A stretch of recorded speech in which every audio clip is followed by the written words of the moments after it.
private sector. This is about connectivity again. This is about connectivity in technology, connectivity in education, connectivity in healthcare.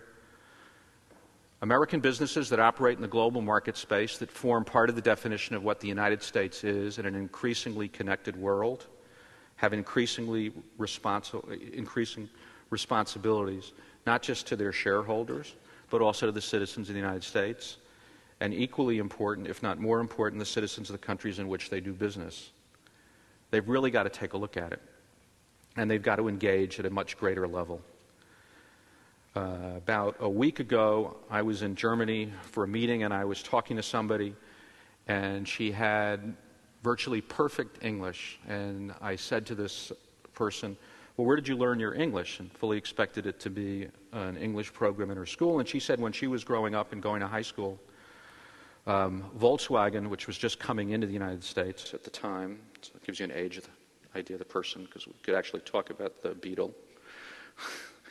And she said Volkswagen paid for her entire high school class to study in the United States for 1 year and paid for U.S. students to go study in Germany for 1 year.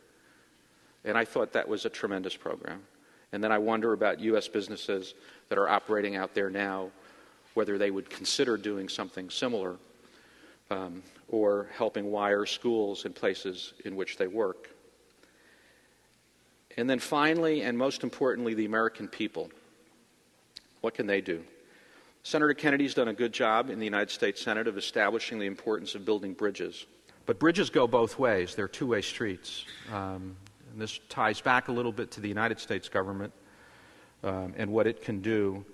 But if you think about the world, and think about the world in a global context and the different countries and cultures, and I'm fortunate to work in 91 of them, the reality is that we have much to learn from each other. This isn't about bringing people over from other countries and asking them to learn how we do things so that they can do things better.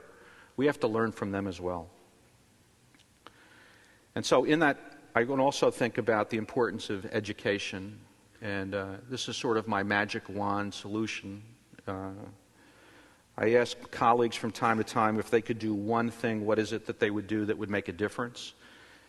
And my answer to that question, because I'm not immune, is that I would make the third year of high school in the United States mandatory overseas, and I don't care what direction the students go.